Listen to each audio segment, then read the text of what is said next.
I've got 15 minutes, isn't it? Is that right for you? Yeah, I'm just going to put my stopwatch on because I tend to run. Oh, very good. Perfect. Well, let me just double check. Sorry. I actually thought I was on a little bit later, so I'm not as organised as I'd hoped. 2 seconds.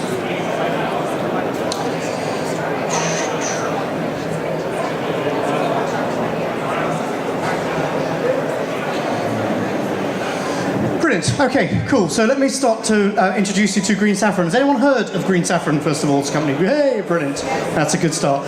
Okay, indeed, the title of my talk is from India, or to India, via Lincolnshire and Cork. And so really it's just to describe my journey, my personal journey, and also the journey of the company. So I've got a whole bunch of slides together here that I'll zip through, and maybe if there's any questions or something, I might even have a chance for that. But I've got like 30 slides to get through in 10 minutes, so it could be a bit of a journey. Okay, first of all, Green Saffron, we're a disruptive spice company. What does disruptive spice company mean? I suppose we're nicking a bit of the language from the IT world. Disruptive because we're a small, feisty Irish business. We are disrupting convention when it comes to the spice industry, particularly, and also I'd like to think the food industry as well. Okay, what is Green Saffron? Well, Green Saffron is essentially pillared or hangs its business on 3 core pillars. Those being fresh spice, our unique supply chain, NPIP and recipes, and brand and marketing. This is where the company is realigning itself, and indeed, having just bumped into John a little earlier there, I was saying we're just going through a 3rd round of funding and coming out of phase 1 of our Spice Odyssey, our journey into business, and just coming now into phase 2 of our next cycle of business, which is kind of what I'm going to be outlining in this talk here. So phase 2, having matured a little over the last sort of 8 years or so, we are now describing ourselves quite simply, simplifying everything. We're a unique supply chain, we're MPD and recipes, we're brand and marketing. Everything else we'll outsource, we'll keep asset light, we'll keep feisty, and we'll keep on our toes. Mission statement. So we get the highest grade, most beautiful whole spices, and we want to provide those to everybody. We're all inclusive. I don't want to be exclusivity and all these sort of bits and pieces to get as many people involved in such a beautiful ingredient that we can find, which is our gorgeous fresh spice as possible. So an all-inclusive policy to make our whole spices and exceptional quality blends available to everybody. And I suppose, yeah, to deliver lovely returns to our shareholders by 2020. We're a verified member of the unique program, which is Origin Green, unique to the world, and started in Ireland. So we are a verified member of that.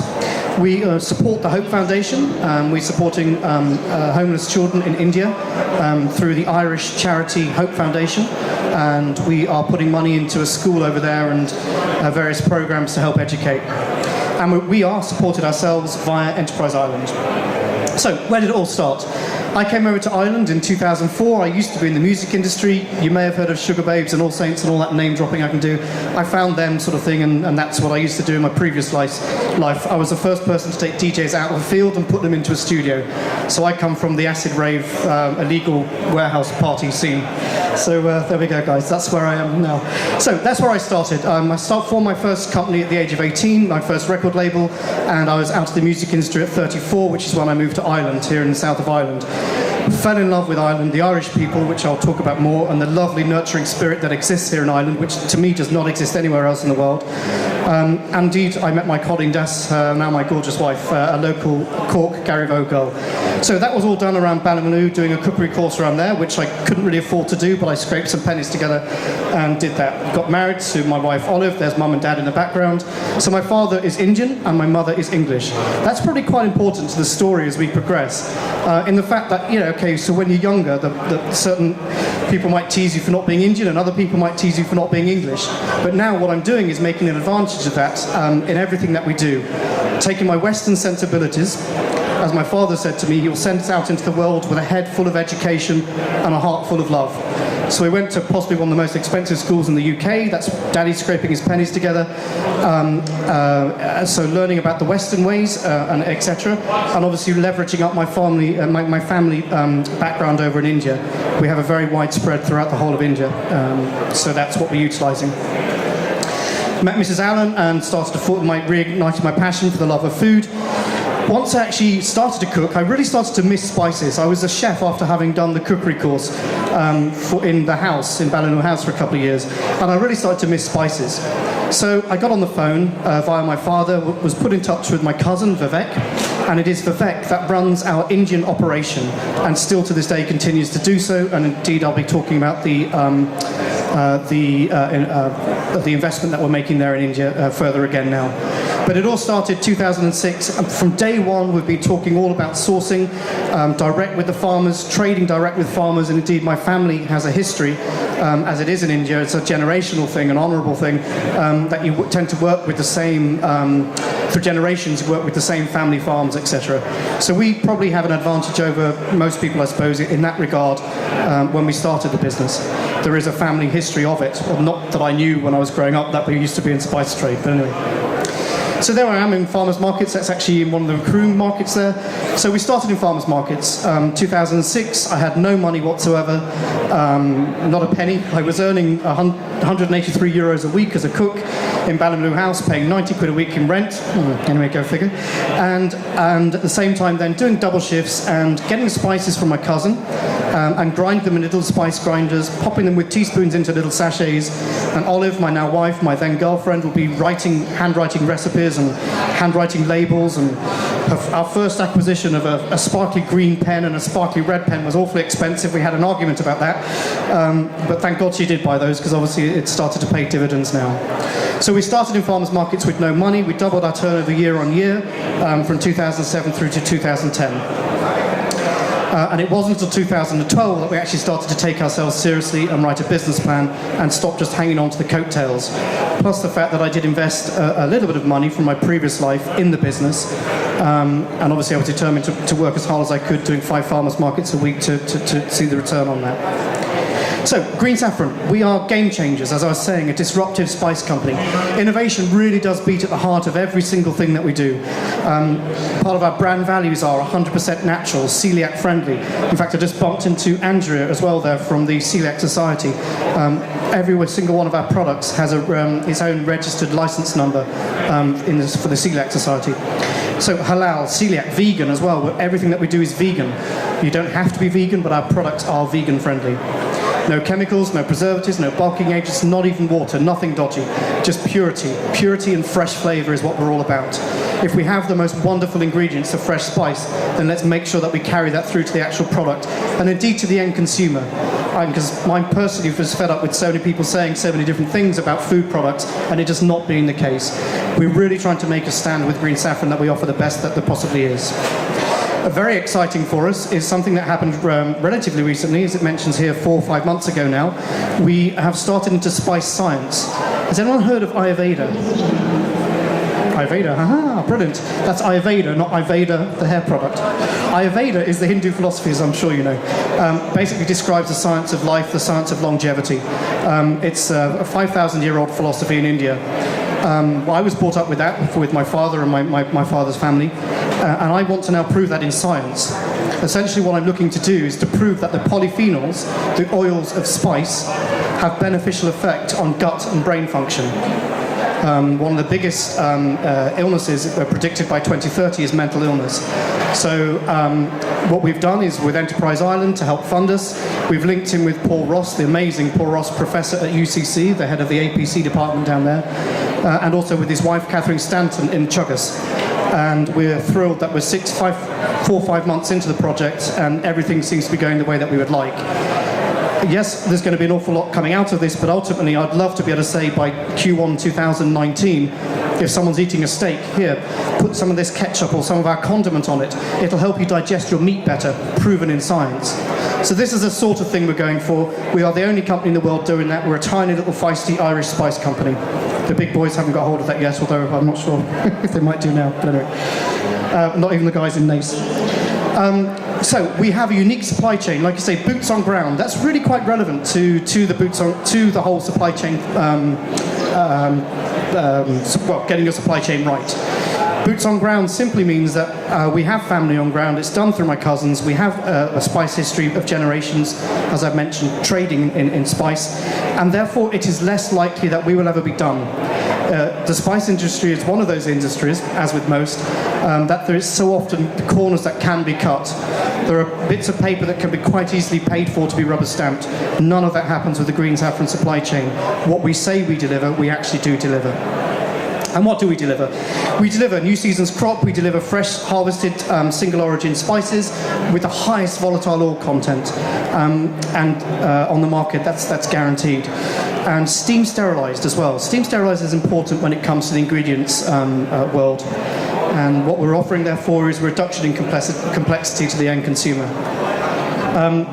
I'm really lucky, NPD, New Product Development. I work with so many amazing people, and I tend to sound like I'm name dropping, but I tend to work with so many lovely people. So be it Alain Ducasse or Jean Robuchon or Pierre Kaufmann, all these amazing Michelin people, whereby I'm learning constantly, and hopefully with that knowledge I can distill it and put it into our retail products. But at the same time with food scientists, as I've mentioned, Paul Ross at UCC, Catherine Stanton at Chuggers. And you may notice on there, that's the latest Marks & Spencer Lamb Rogan Josh. So I did the Lamb Rogan Josh for Marks & Spencer's. They had a certain time frame and a volume of sales. We doubled the volume within the first month that they had predicted. So they're all about Marks & Spencer's, which is lovely. I also did the chili chocolate bar for Green and Blacks, which is Cabra's, which is Kraft, a few years ago. So I'm involved in various projects like that, and Taste the Difference sausages. Do you know what? Cranswick, a company in Hull, which is near where my parents live, they make 400 tons of sausages a week. It's just phenomenal. So I was there helping them with their decreasing salt and increasing flavour profile. But indeed, for our own products, Green Saffron, we love to get involved in NPD, like I was saying, innovation. We're currently working on a new naan bread and a fresh paste concept as well. Marketing, we're a small company, we do not have budgets like all these big boys over here, so we have to be disruptive in everything that we do. So it's our disruptive marketing attitude is probably is portrayed in our guerrilla marketing style, in our guerrilla marketing action. We don't have big budgets, so we're going on, I'm very fortunate that I have a bit of a TV presence. I do Sunday Brunch, and I'm back on Sunday Brunch on the 6th of November on Channel 4. RTE, I've just been commissioned or given the green light for my own TV programme with RTE over here, which we start to film in January, which is actually funded, which is very interesting, and I think quite credibly, by the Gujarati Tourism Board. So it's funded by an Indian body, an Irish TV programme funded by an Indian body. So I think that's great. I had a cookbook, there's another cookbook coming, and lots of press and stuff. Essentially, guerrilla marketing. We simply can't afford the big campaigns today, so we have to do it another way to keep light on our feet. Awards. We're very fortunate. We've won lots of lovely awards along the way. I suppose most notably in 2012, as it happens, was the Cial d'Or. Now, Neil Cial's coming up in October, and I'm sure quite a few of us are going to be over there. But we won the Cial d'Or Award in 2012, beating Jacobs and beating Donegal Catch and all these nicely established companies for innovation. So we were the country winners for Ireland. And we've won along the way also a nice few gold stars at the Great Taste Awards. So, Phase 1. Phase 1 is the company which I thought I'd get through a bit quicker. The summary, essentially, we now have a strong board. We're very fortunate with the team that we have on board with the investors. We've launched into Irish and into French multiples. We launched into Monoprix last year. We launched into Carrefour hypermarkets this year. We have a proven retail brand in the local market, in the Irish market, growing 41%, year 14 to 15. And we have a highly motivated and driven management team with proven MPD skills.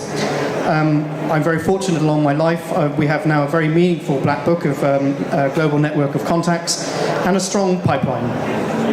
However, Phase 1, and I'm going to stop pushing on a little bit. Phase 1, everyone was biting at the cherry. We had such a complex product flow. It grew organically. Essentially ended up with a 15% gross margin, which anybody in the room kind of knows that that's not good enough if you want to be pushing on. So Phase 2 is all about starting from strength. It's about scale and internationalizing. It's about changing our business model. Changing our business model means very simply to add simplicity into the model, starting with our product flow so that we actually increase or more than double our gross margin. It means that our retail jars are going to go down from the 460 down to the 295 gram. There'll be a lower price point on shelf. And also it makes it they're more applicable possibly to the family unit size that is of today, the smaller family unit size. We're doing a brand refresh, which I personally love because it's very creative and very exciting. And these are some of the ways that we could be going. We're going to be looking like Route 2. we're going to take this as a standard and move forward from there. So we're not rebranding, we're refreshing the brand. And the reason for this is purely that when we came out in 2012 into Tesco Ireland, the landscape in our category has changed so very significantly. We've always been celiac friendly, we've always been vegan, we've always been halal, but we don't message it enough. Plus the fact we want to message more our purity and all these things. We're changing management structure, so we can bring in a CEO, which will allow me to sort of hopefully bring in more business and continue to do what I like to do. And so why are we changing? We're changing to increase margin to green saffron, as I've mentioned. We're focusing, therefore, more on our core activities, sales and marketing, predominantly. We're reducing costs associated with stock holding. There simply will be no cost stock holding as we change to the royalty model. That'll also allow us to reduce our funding costs, guarantee availability of product through our wonderful strategic partners, and give us also increased cash flow. Essentially today we're in Tesco SuperValu Duns Booths Monoprix, and we're starting to work with those lovely people on your right, all via a British company that we're introduced to via Tesco Ireland, LDH Ladoria Hines. They drop 80 containers a week into the UK supermarkets. You could say 36% of their business is Tesco and 18% Sainsbury's. Anyway, they're going to be our global logistics providers. We're talking to Carrefour supermarkets, a potential of 1,200 supermarkets for launch next year. We've engaged with Albert Heijn through one of their companies, Brand M, in Holland. So we're thrilled to bits with that. And also on the ingredients side, a personal pet project, which I can't believe might actually now come to realization, is I've always thought I've had the next route for the Indian ready meal range. And that's something we've been developing, and we'll have first test samples in about 4 weeks. This is getting a bit too big now. So essentially, look, the ingredients and seasonings is worth 12.2 billion. It's growing 5% year on year. So by 2020, it's going to be worth a massive 16.6 billion as a total market, addressable market. It's a phenomenal business to be involved in the spice industry, and it's forever growing. It's one of the few global businesses to actually be increasing year on year. Where we are in terms of our retail range, we have a total addressable market just under 700 million. You can see here, Ireland 11 million, UK 200. Do you know? So that's where we're sort of aiming ourselves between Benelux and France. I would love to be able to tell you that the reason we're not in UK is because we planned it, because we saw Brexit coming. We didn't. We just had an opportunity in France, and we've had now an opportunity in Benelux, and it's quite fortuitous for us, you might say. So, just to round up, you're pleased to hear, Fiona. What is our vision? What are we trying to do? We're loving what we're doing. We're so excited to be involved, to be here in Ireland and to be working, starting from farmers markets, and to achieve what we've done to date is brilliant. But there's an awful long way to go. I want to achieve so much in the food industry and bring so much back into Ireland and add so much to the food world in general. So we're going to be implementing our new royalty-based business model. That's happening now over the next couple of months, 2, 3, 4 months. The sustainable supply chain, we're going to keep ratcheting that up and heavily investing in that, which includes, I'm actually flying out to Gujarat on mid-October with a view to securing the funds for the TV program, but also we are investing in a unit in India that we're going to be BRC steam sterilising all our spices in India, and therefore cutting more complexity out the chain. Then associating with the likes of Dawn Meats to get our ready meals going. LDH, as I mentioned, is a global logistics supplier. Team India, food scientists, distributors, and hopefully keep having lots of disruptive and fun on the TV. So, just want to thank you very much for listening. You've been very kind. I've probably really dazzled you with too many words. I don't know if there are any questions or if I'm allowed to take questions. If there are anybody's got any questions.